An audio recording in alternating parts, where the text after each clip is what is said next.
Hello, friends, and welcome to Binge O'Clock, the podcast where we watch something and then we talk about it. I'm Joy Seldin, and I've seen almost everything. I'm Danielle Ngo, and I've seen almost nothing. And I'm Ethan Quinsey, and I have seen parts of these two episodes many times. Very many times. Which parts of these episodes do you tend to skip? Or is that something we're going to talk about? For the first one, I tend to skip everything that doesn't involve Wei-Yun from Deep Space Nine. Mm-hmm. And for the second episode, I tend to skip everything that involves the small child. Yeah. I mean, that's fair. It's not. What? It's not. It's like half the episode. I was going to say, like, what percentage of the episode do we think that is? That's a large part. And it's not because it's a bad storyline. It's just because I prefer the other one. Because fair. The other one has my favorite guest character in the entire show. Nice. Well, we will definitely get around to that one.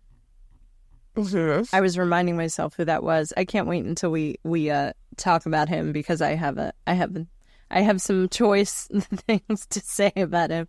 But yeah, we are going to be talking about Babylon 5 Season 1, Episodes 16 and 17, Eyes and Legacy. We did 2 episodes this week because the next 2 are a two-parter, and we didn't want to rush through them. So yeah, just 2 this week, friends.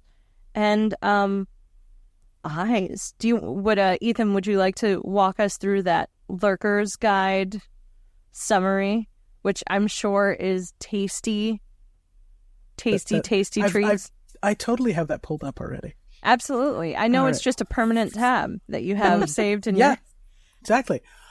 So the Lurker's Guide summary for Eyes reads, an internal affairs investigation of Sinclair forces him to answer for his recent command decisions.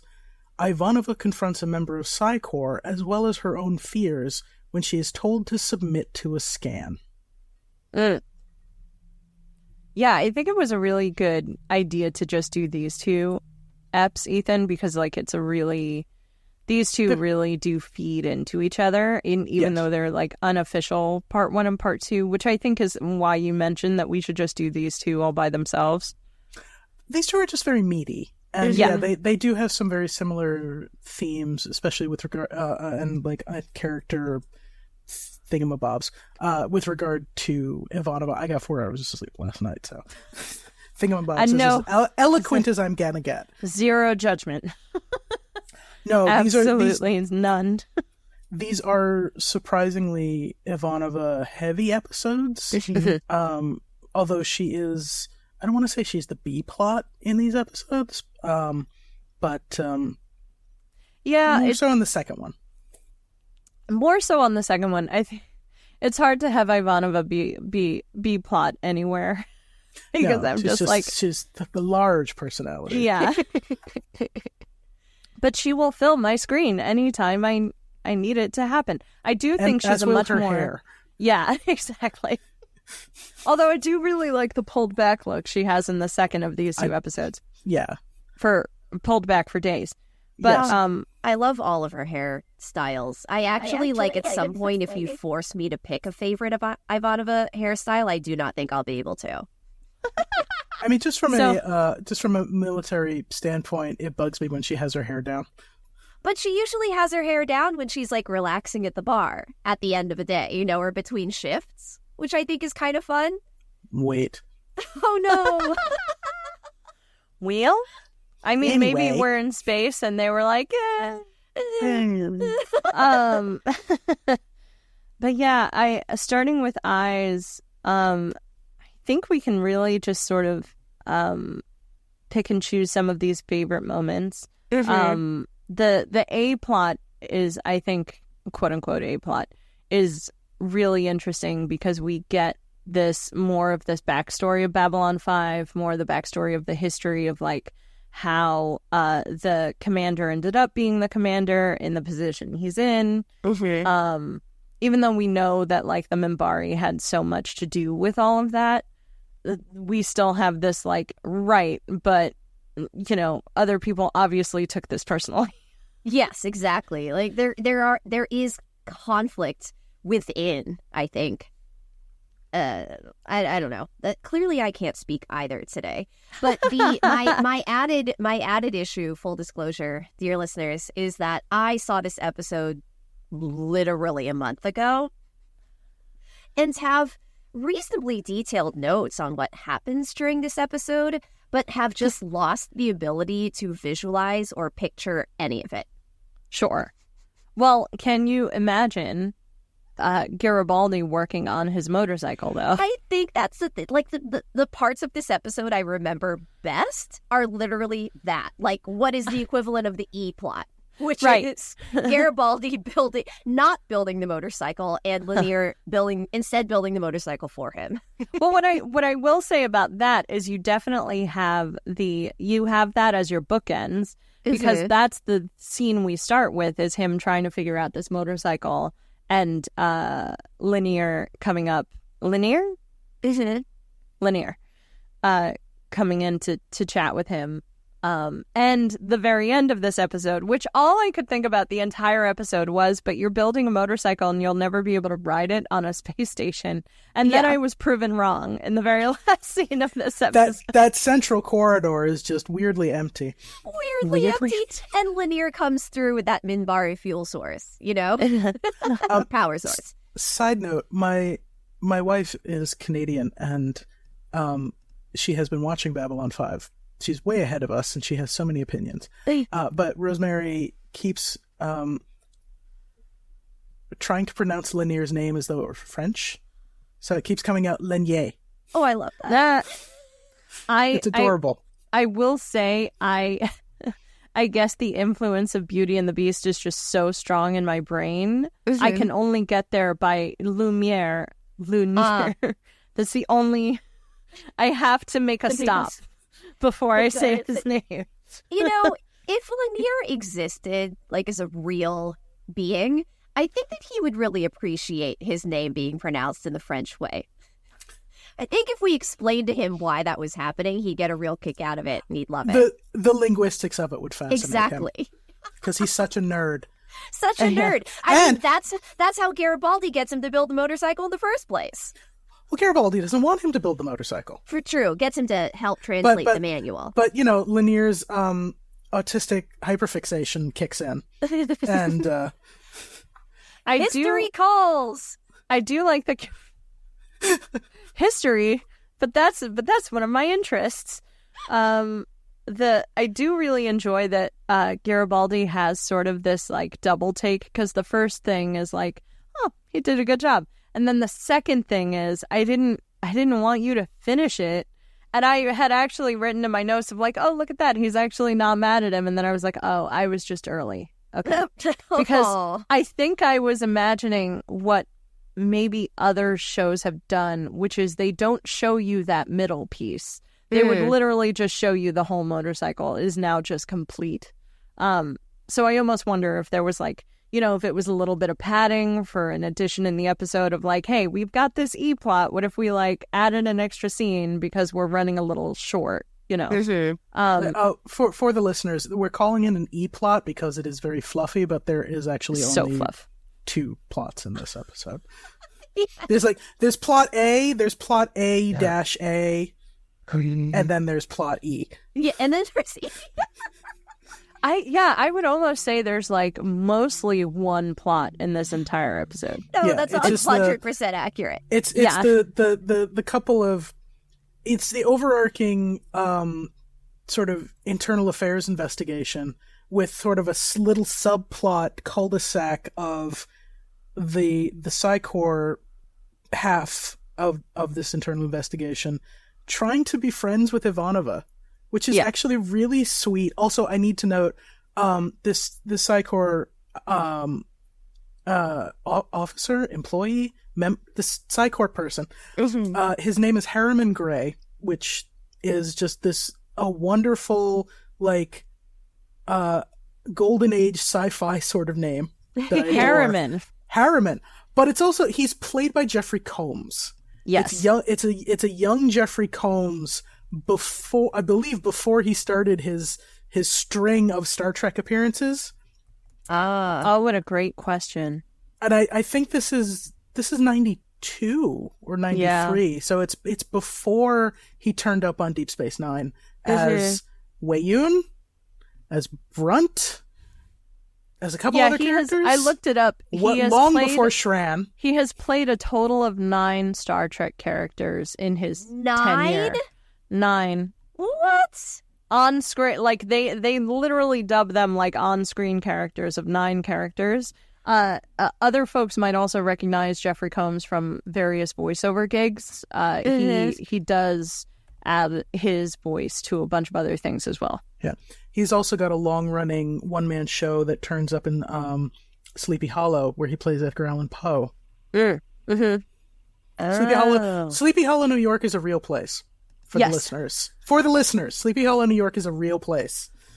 Which I still haven't been, and I feel it deep in my goth soul that I feel this hole in my heart. I haven't been there either. We need to go. We do need to go. Let's go on a pilgrimage. We must go on a pilgrimage. We have to visit. We have to visit our goth mecca. Not in October. Not in October. Not in October. That's like, I've been to Salem, Massachusetts in October. I do not recommend it. Mm-hmm. I've heard that. Well, yeah, you choose the bear. You don't poke the bear. Yeah. I'll tell that story later. What a great name for this episode. There we go. We'll see if it makes the title cut. I'm sorry, Ethan, continue. That's okay. No, there's this one this is the part of the episode that I rewind to go and rewatch over and over again is Harriman Gray, who is this small cinnamon roll of a telepath who clearly has a crush on Ivanova. Oh yeah. From the word go. Oh yeah. And so he's just telling her, he's trying to get her to feel sorry for him, quite frankly, because unlike Talia Winters, who has been with the Psi Corps since she was a baby, or was possibly born into the Psi Corps, we're not really told. Harriman Gray was a perfectly normal 16-year-old who wanted to join the military because he liked to pilot. You know, it's a weirdly pro-military show. Yeah. So it was the 90s. We did it again. We fell into the propaganda. Dang it. Foiled again. He just really wanted to be a fighter pilot. But his telepathic talents manifested when he was about 16, after he'd actually joined the cadet program. And he got kicked out because telepaths cannot serve in Earth Force military. So he's telling Ivanova this sob story. And she is absolutely no time for him. Absolutely no time for him. Yeah. And he tries again later on. And they're starting to be a little bit, she's starting to thaw a little bit, just because it's nice to have somebody to talk to. And he is making it very clear that he doesn't like the guy he's working with. And then he makes a comment about her mom. Yep. And she almost bites, and not an unkind comment, but just the fact that he mentioned her mother at all. Yeah. And I think it is interesting between I'm sorry, not to interrupt. No, that was the end of my sentence. Oh, okay. I was just like, woof. Mentioned her mom. Woof. Yeah. Back off, son. I do think it's interesting that this comes up in both of these episodes, that the telepaths in both of these episodes sort of clock that she has what happened with her mom, the trauma of losing her mother, on her sleeve. And I think that's really true to Ivanova's character. Yeah. That maybe not everyone knows why, and maybe it's only the telepaths who can pick up on it because she doesn't share that story very, very freely. But she's also not. But it's right there. And especially when she's getting heated, like if she's hot under the collar, she's talking to a telepath, and that's the forefront of her mind. And it's hard for the telepaths to not pick up on that. Yeah. Right. Yeah. Do they have to say that they've picked up on it? No, but they do. Yeah. I do think it shows, I almost like, look, it's obviously a traumatic event, and Danielle and some of the other listeners, I'm sure if you've been listening from the beginning can tell you that Joy enjoys a little bit of like, oh, that was super sad, let me watch it all over again.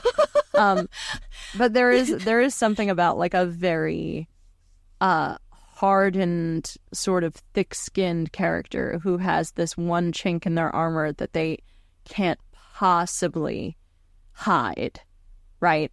They're very vulnerable, very obviously. If you know, again, if you rolled the right stat block in your D&D character to have really high insight, Yeah. that you just see it written all over her face if you know what you're looking for. And in her actions and in her interactions with them, which I don't know, I just really like. I like that they keep that consistent. I like that this is kind of like her only vulnerability so far. I mean, like, I know we're only in season 1, but like this is her hole, right? Like she gaping sore spot. Yes, like she was prepared to resign rather than have to spend a moment of being scanned by the Psi Corps. I think it was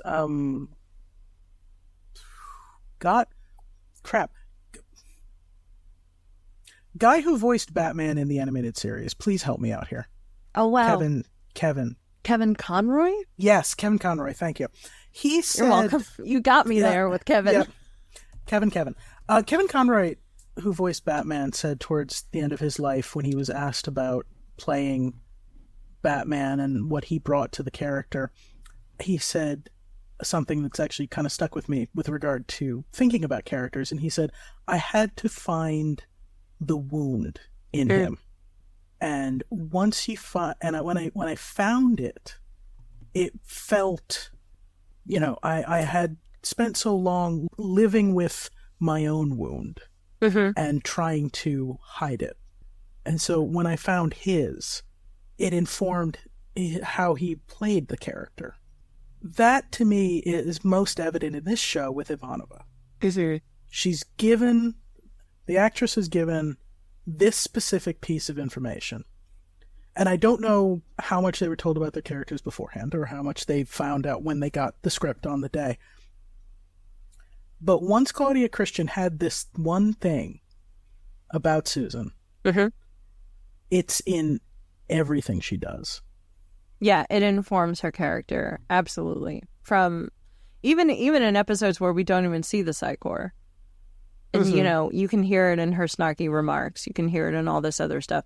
I am intrigued that the nightmare she had was just her and had nothing to do with the Psi Corps invading her nightmare, which is a thing I'm sure the Psi Corps has done. I was fully prepared for her to, like, clock the guy in the face or something for, like, invading her dreams. Yes. Also, I want you to remember this nightmare next season. Ooh. Okay. Absolutely. You might have to remind me of that next season. Make a note. I'll remember. I'll remember. That was a very poignant nightmare. It was really super well done. It had all the elements, I think, that make a really good character-driven sort of bad night of sleep, you know? And, like, it screamed like, this is your psychological trauma that you can't possibly get past. This will never leave you. And this will never leave you. This will never leave you, the nightmare. Exactly. That could also be the name of the episode. I mean, yeah. No, I would do it. I would do it. See if I don't. We should probably talk about the A plot. We should probably talk about the A plot. You know, I think there are pieces of the A plot that so I want to answer that with a small little tangent of my own, which is there are certain shows that we can't do on this podcast because eventually they just become, that joke was super good and, like, what are your favorite jokes, and you start just quoting your favorite jokes from the show. For example, Brooklyn Nine-Nine would be impossible to do a podcast about because it would literally just be quoting the show. The A plot for me in this episode was a lot of the things we've seen already. And it's not a bad thing because, again, this is your first season. You're really trying to establish these characters. You want people to get to know them. You want to understand.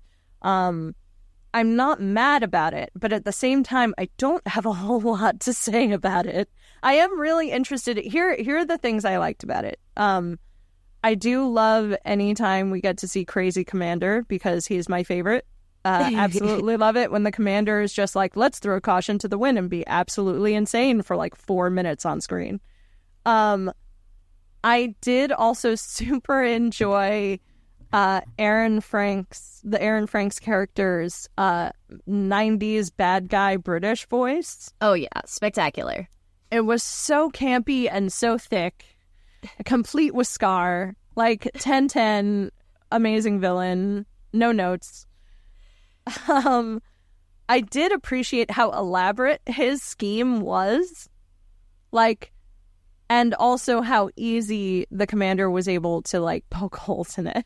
Oh, like Commander 100%. Sinclair saw through it almost immediately. Like as soon as the guy showed up, it felt like, which like, isn't true. Like the A plot is also like Ivanova and Garibaldi actually helping the commander find these loopholes. He finds some loopholes on his own, but it is a group effort. I don't want to just say that he like instantly knew how to take the guy down, which is not true. No, you're not wrong. Like it is a group effort, and like to add to your list of things that we're seeing again, but that I appreciate. Like yeah. Sinclair solves the problem by studying a little bit on his own and then throwing the book at Frank. You know? Yeah. Squarely at his forehead. Yeah, exactly. And the problem is he caught the book and started reading the book with a psychic in the room. Which what a noob. What a noob. It's like you've never done this before, Colonel. I also wrote down in my notes somewhere that because we had Jeffrey Combs as another Psy-Corps operator, I have decided that my headcanon for the Psy-Corps is they are literally just Star Trek, and they're doing Prime Directive, and so they can't talk about the fact that they're Federation, but they are literally just Federation, and they're like, and they're playing with the world of Babylon 5. Now, no salt in the wound to anyone who keeps deference between the strong line between Babylon 5 and Star Trek. Absolutely not. That's not what I'm talking about. It's very I'm difficult. just saying you've got Chekhov, and then you've got literally 9 other characters. This just popped into my head, and this is my new favorite headcanon of anything ever. Babylon 5 is a holodeck program. Yes. I've seen that. I've seen that as a thing, and I was like, you may not be wrong. You may not be wrong. May not be wrong. What if Babylon 5 was like a very popular book series and... Yep. Sorry, go ahead. No. Danielle, do you have anything to say about this episode? Because I have my one minor gripe about the episode. No. Go with the minor gripe. I love So the minor gripe. before you get to a minor gripe, I do just want to mention a couple of quick other things that I did enjoy before we can gripe about it. Yeah, go. One of them was I really enjoy how the commander has like a very sort of funny relationship with all the memory and brain stuff that has been done to him, where he's just kind of like, hey, what if we didn't mess with our brains this like 1 week? Huh?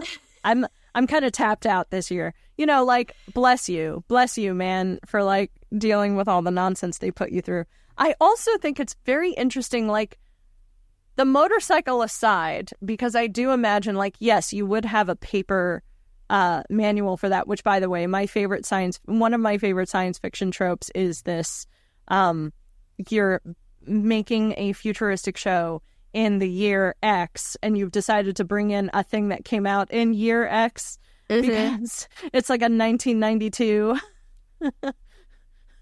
motorcycle, and I'm like, yes, it's perfect. I love it. Yes, they got that motorcycle specifically because it was the only one that they could get for free. I believe it was for free from the dealer who would allow them to destroy it. I love it. That's amazing. That makes it even better. I love that so much. I need to check my fact on that. Hold, please. Yeah, no, please do. And then I'll just throw in a couple other pieces, which one of the things that's a little weird to me, and maybe this isn't so much I love it as more of a like, I don't know if this takes me out of the science fiction too much or if it's just kind of like, okay, well, fine. There is a lot of anachronistic talk of, also, I really appreciated horse hockey so that we didn't have to curse. But someone else talked about like a cement truck, for example. And I was kind of like, how many trucks do we have in the year, blah, blah, blah, blah, 500 years in the future, wherever we are. And I was just like, that's interesting. Uh-huh. You know, does cement play a huge role in a future episode, Ethan? No, it's more that the word truck could just have been carried over. Could just have changed, right? Yeah. You still have trucks, but now they're like anti-grav vehicles. Yeah. I did appreciate that bike was still a bike. A bike is a bike. That makes the sound, even though we don't use gas anymore. The sort of like good part of that comment, again, the anachronicity, which I don't even know if it's actually a word, but that's how it sounds in my head, takes me out of it a little bit. But the fact that most of these things is coming from Garibaldi, who we've established is like, you know, that sort of Kirk into history, into how things work, into, you know, the physics of the 20th century. And trying to read paper manuals, still reads paper newspapers. Yeah, like, I like that they kind of keep it just to him.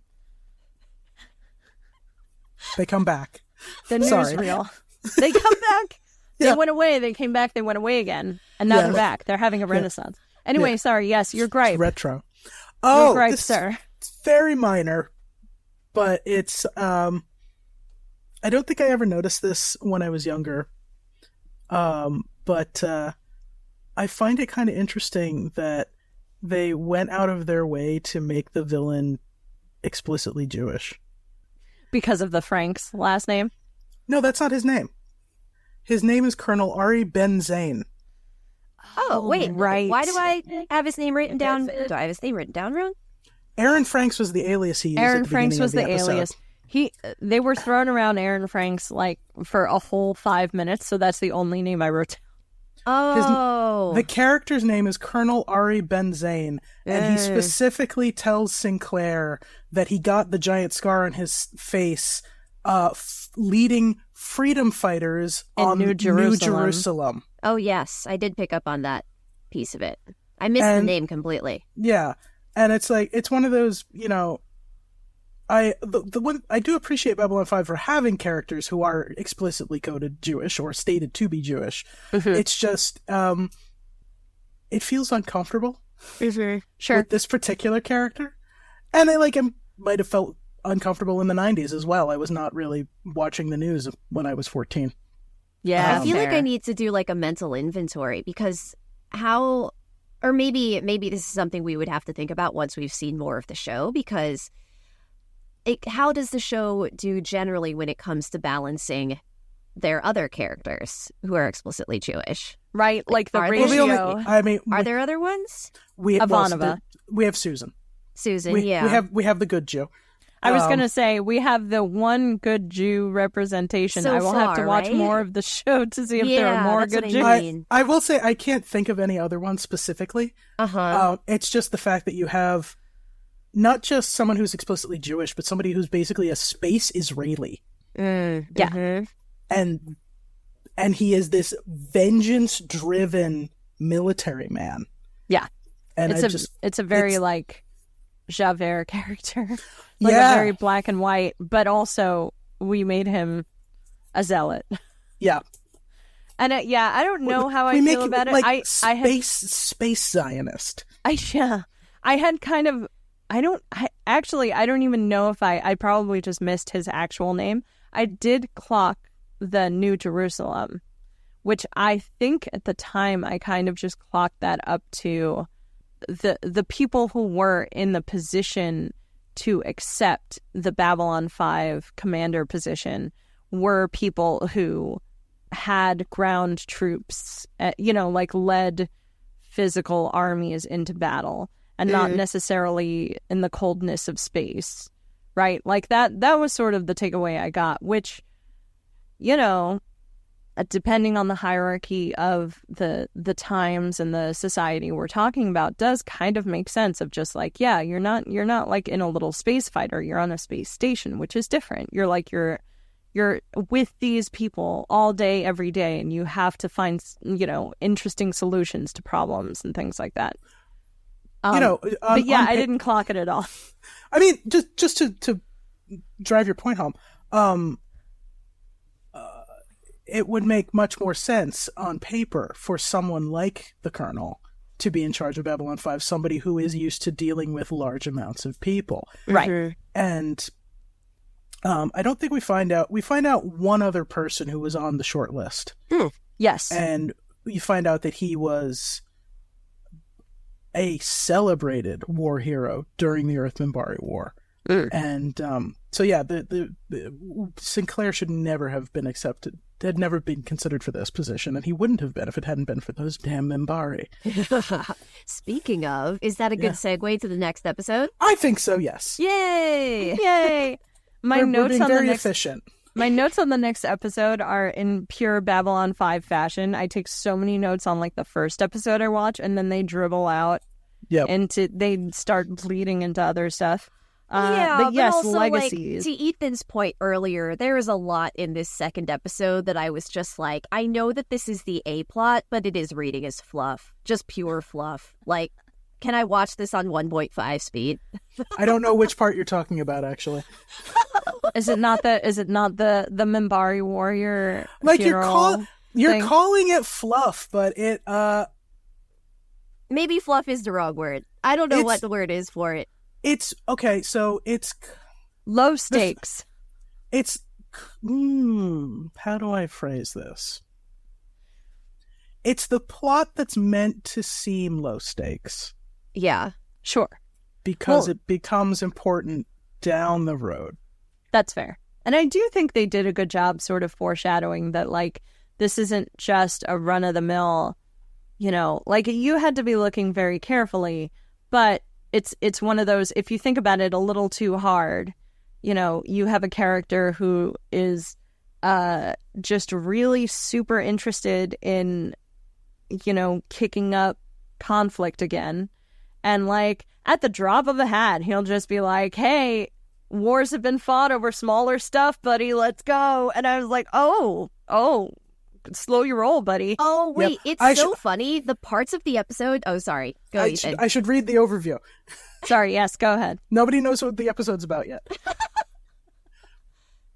Pause, and then rewind, listener. Pause for synopsis. So the summary for Legacies on the Lurker's Guide reads, a girl entering puberty exhibits telepathic abilities, and the crew must decide whether to turn her over to the Psi Corps. The corpse of the Minbari military leader who oversaw the Battle of the Line is the focus of a diplomatic incident. So honestly, as far as the Lurker's Guide is concerned, the whole Minbari plot is the B plot, so you're not wrong. Yeah, and earlier when I was saying that, Joy, it's funny that you were talking about that side of things, and I was actually talking about the kid. Okay, fair. I appreciated all of the world building, actually, that we got out of this episode, and I appreciated everything we learned about the different ways that people with psychic abilities can find a place for themselves in this society. Like, all good. Love that. I couldn't stand the kid. I'm sorry. Just every time I was like, can I get this information just a little bit more efficiently and not in this way? Because I'm not going to name the actress because she was very young at the time, and listeners, you can go and look her up if you want to. she was not good in this episode. She was not good. My favorite part of the Wasn't Elise, doing her any favors. my favorite part of the kid, well, we say kid, she was like 14, so the teenager, the newly formed telepath plotline.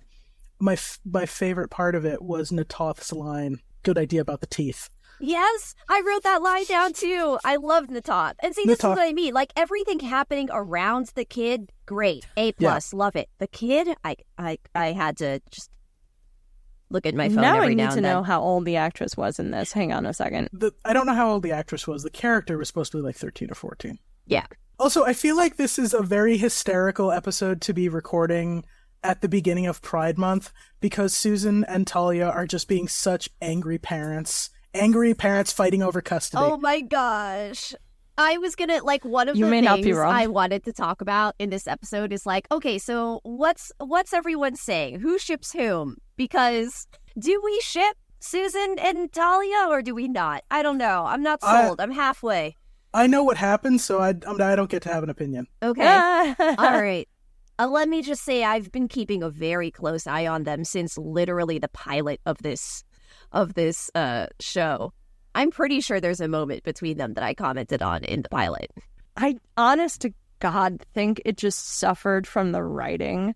Like, they didn't know how to write this character. Like, and if you No. think about it, we haven't gotten very well-written teenagers at all. We've gotten very well-written, like, children, like 8, 9, 10-year-olds.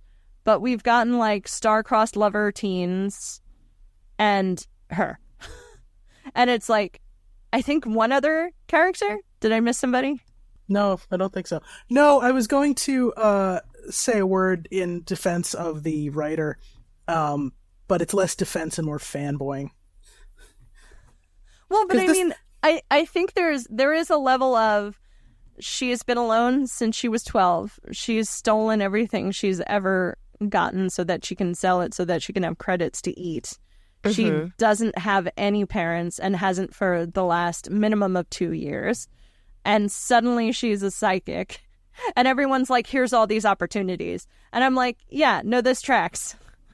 I do really like that she was like, I mean, the Narn's price point was really great. And I'm like, good for you for being 14 and clocking the high efficiency job. And instead she's like, I mean, I guess I can go like hang with the space communists.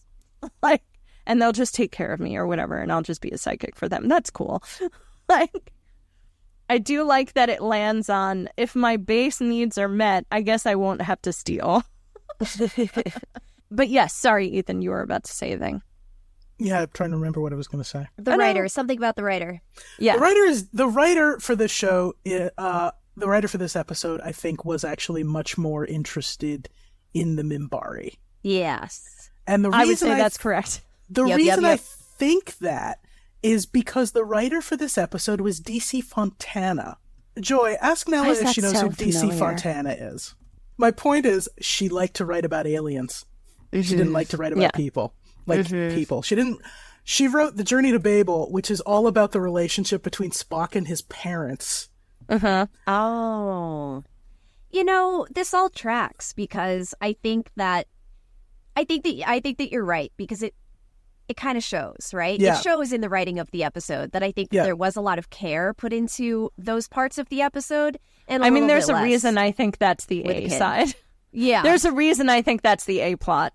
Because I'm just like, oh, that actually affects the world. Yep. As opposed to this child who is a psychic. Telepath. Hijinks ensue. We don't have psychics in Babylon 5. We have telepaths. We have mind readers. We don't have future predictors. Except if you're the Centauri. Oh, fair. Don't they also telekinetic stuff? I think it's like 1 in 10,000 telepaths are telekinetic, and half of them are clinically insane. And telekinesis is moving stuff with your mind.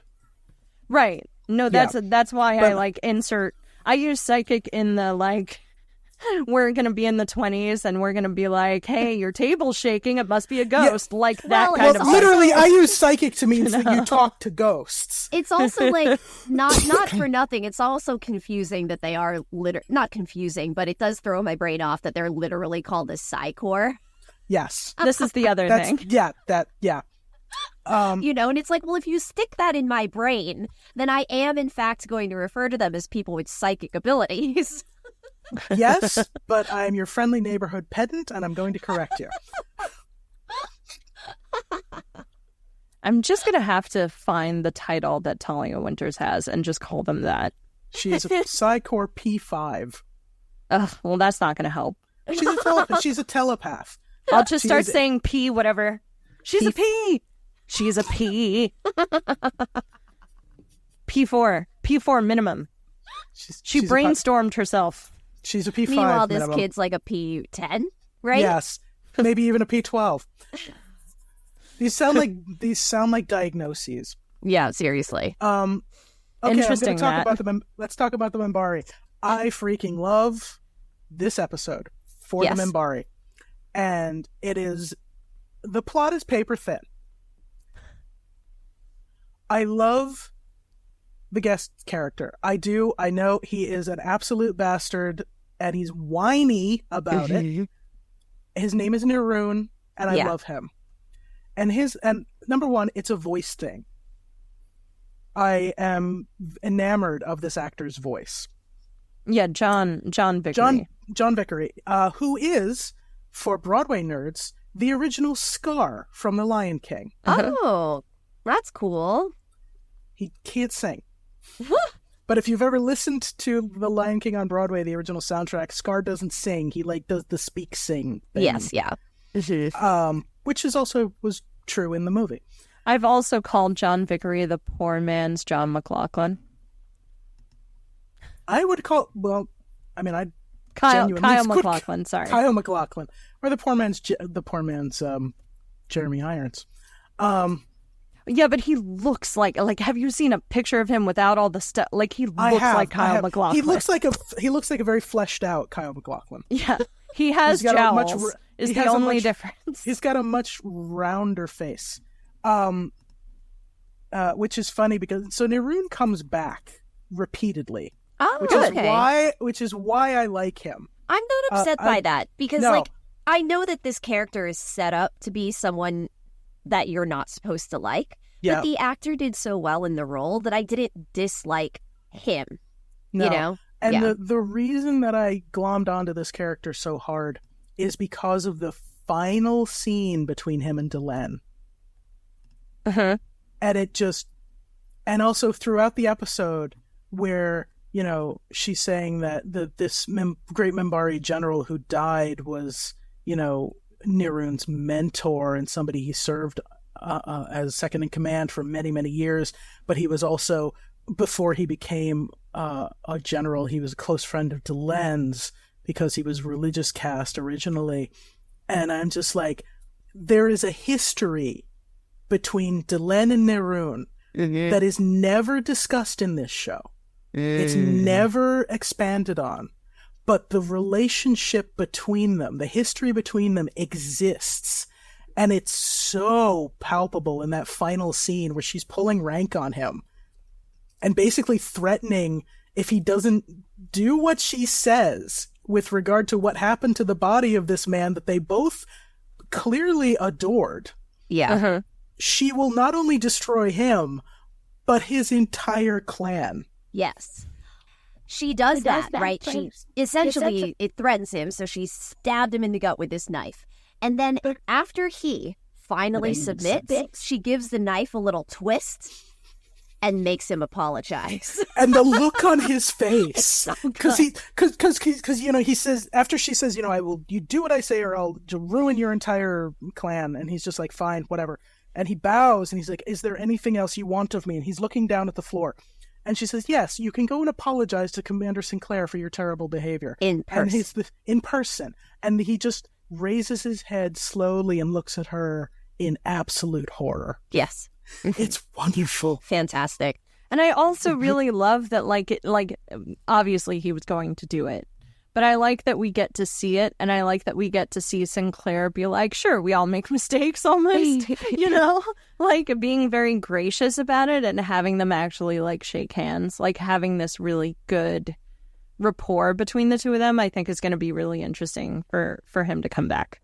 And being the bigger person, right? By offering to send his testimony on to the Minbari, just speaking to the courage of the military commander. I have a well, maybe it's, I don't know, maybe it's too much of a spoiler, but the different headpiece that the warriors have, is that how you know the castes, or is that something that happens later? So it's a little ambiguous. It's never really stated explicitly in the show what the different crests, how they come about. Okay. Which is also fine. I don't need it to. According to Straczynski, they're carved, which sounds horrifying to me. But it's interesting that with like one or two exceptions, all of the female Minbari have the exact same crest. Yeah. And then there are 3 variations for men. Interesting. So my personal headcanon, which is obviously a headcanon and is not relevant to the show, but take it as you will, is that they are, as far as the men go, males, it's definitely an indicator of caste. Sure. And that is interesting. Yeah. And then, but for, as far as the females go, the female Minbari go, with again, like one or two exceptions, we only see 2 warrior caste female officers. And then every other female Minbari we see is a member of the religious caste.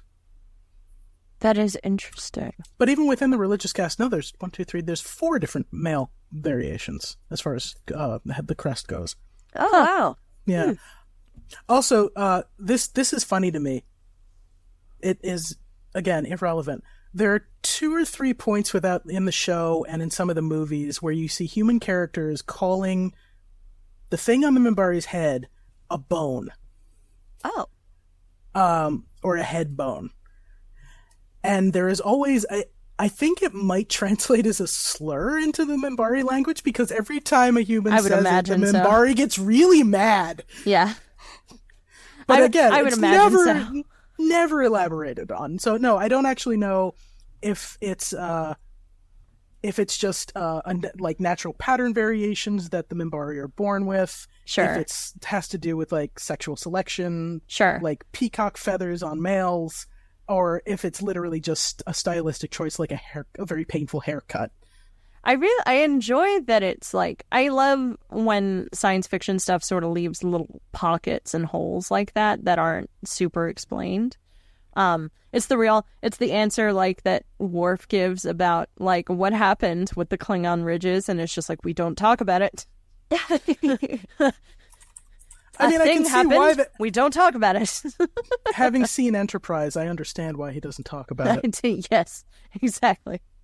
And we will never speak of it. Never speak of this again. But yeah, there's I love it when a science fiction thing has something that obviously has meaning, but is not super explained. You know, like it almost feels like I mean, maybe this is like reading too far into it, but it almost feels like a closed practice among the, you know, like it just has very deep meaning to something like that. And I always appreciate it when it's like, I don't have to explain this to you. Mm-hmm. Like, why would I?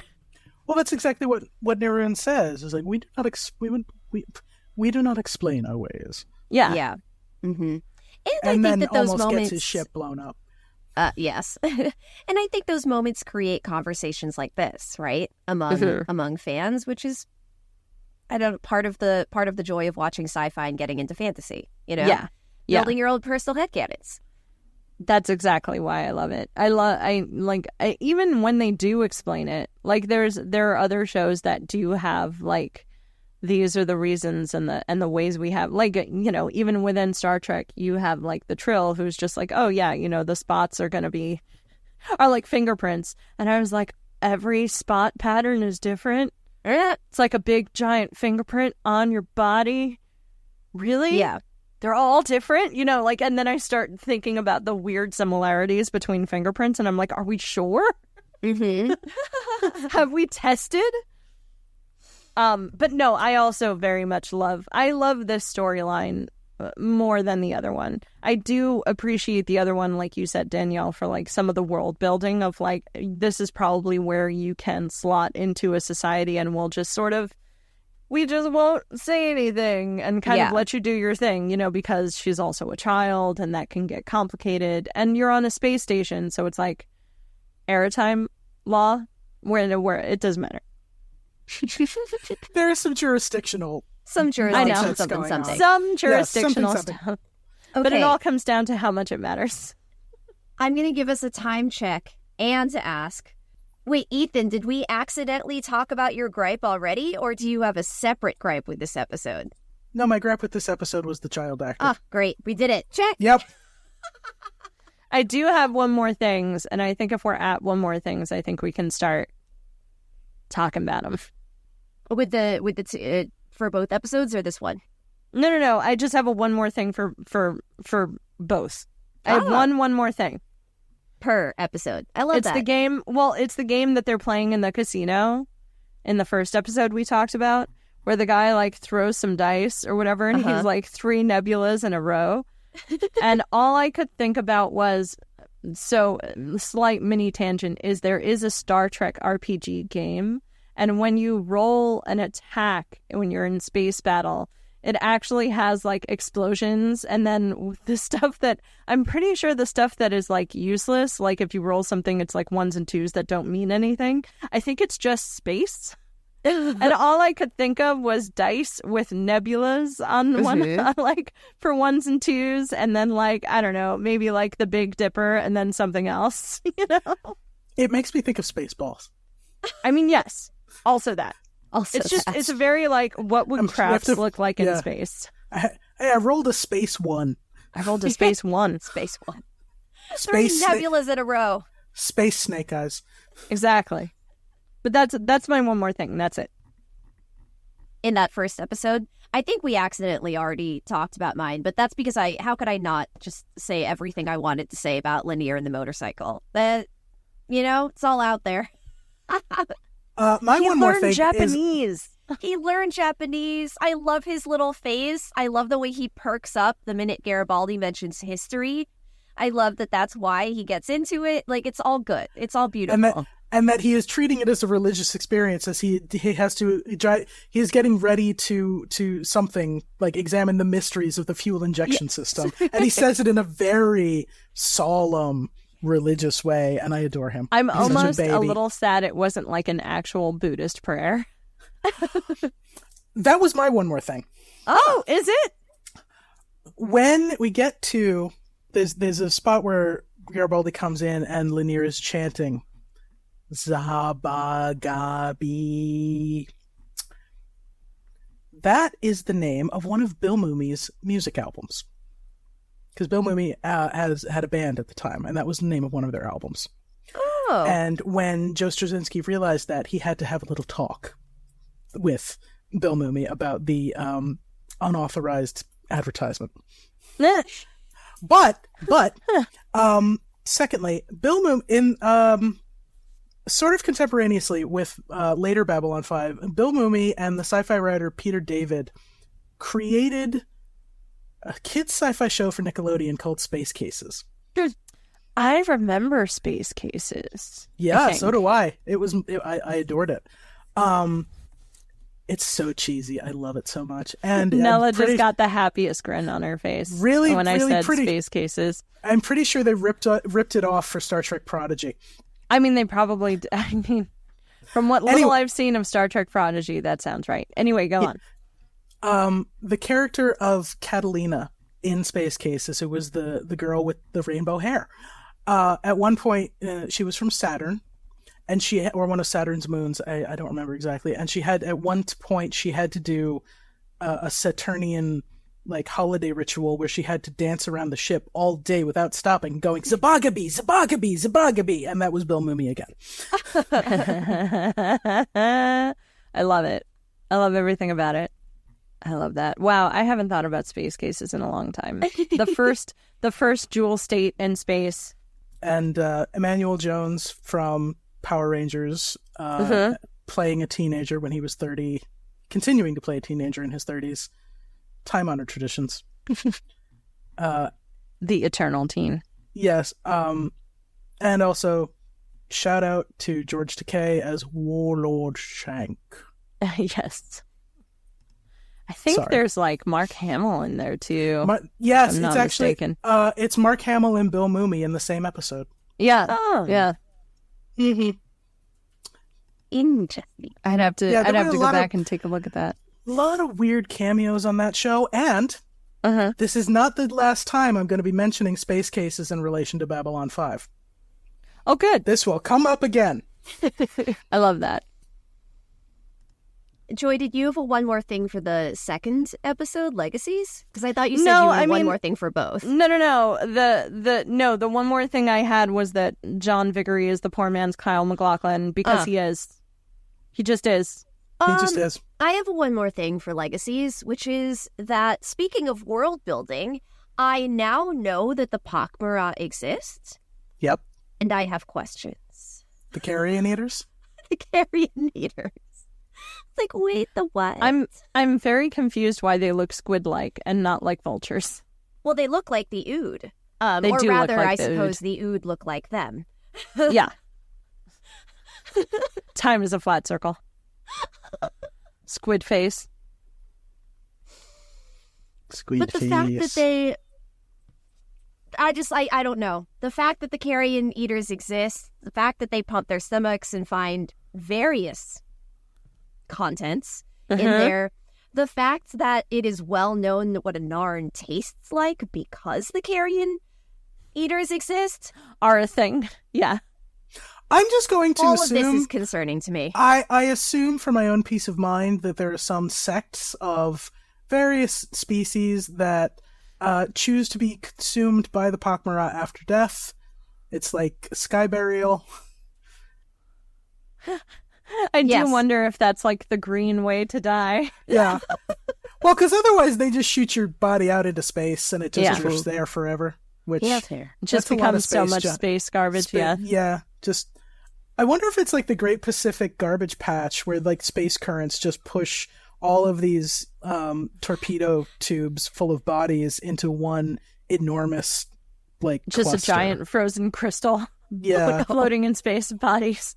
Well, on that horrifying image, I have to write a book about that now. See you later. Where's that fanfic of every corpse from every sci-fi thing that was shot into space is just a big giant crystal star in the sky? Is that a thing? No, I'm saying this should be a fanfic. Like you've got all the BSG bodies, you got the Star Trek bodies, you got Babylon 5. I was just going to write a straight up horror story. Oh yeah. It's I mean that also works. Like Dead Space. There is a creepy pasta about like somebody trying to survive in space and then eventually like jettisoning out like a doppelganger. And it is horrible. It's horrifying. That also sounds like an episode of the Magnus Archives. Very likely. And on that note, Eden, you didn't have anything else to share, right? I just wanted to make sure. I have a million more things I would love to share about Legacies, but they're mostly to do with my own fanfic. So, not really relevant. We can find sneaky ways to just, like, mention them further down the line. You know? Like, whenever relevant, whenever the Minbari come up again. Sure. You know? Just sneak it in there. We can start sharing your AO3 page if you want. Oh, God, no. I was going to say, I'm like, is this a good segue? Ethan, where can we find you? Maybe some of your fanfic. No. My AO3 handle is not for public consumption. However, you can find me on Patreon at Ethan Quinsey. There you go. There we go. And if you are looking for more Binge O'Clock, we would love to hear from you.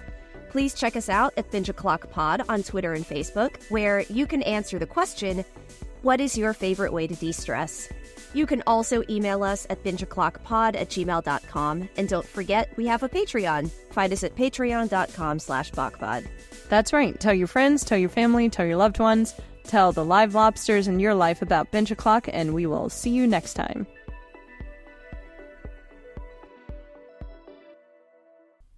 Sure. Hey, Nella, do you know who DC Fontana is? She wrote, like, the greatest Star Trek episode ever. Three of them. City on the Edge of... She didn't write City Forever? on the Edge of Tomorrow. No, she didn't write City on the Edge of Forever. No, She wrote the Vulcan episodes. and she also wrote a bunch of Star Trek books, I think, too. She wrote the Vulcan episodes. She wrote wrote Journey to Babel. She wrote the Vulcan episodes. She wrote Journey to who Babel, wrote that and she other wrote... one? I thought she wrote it.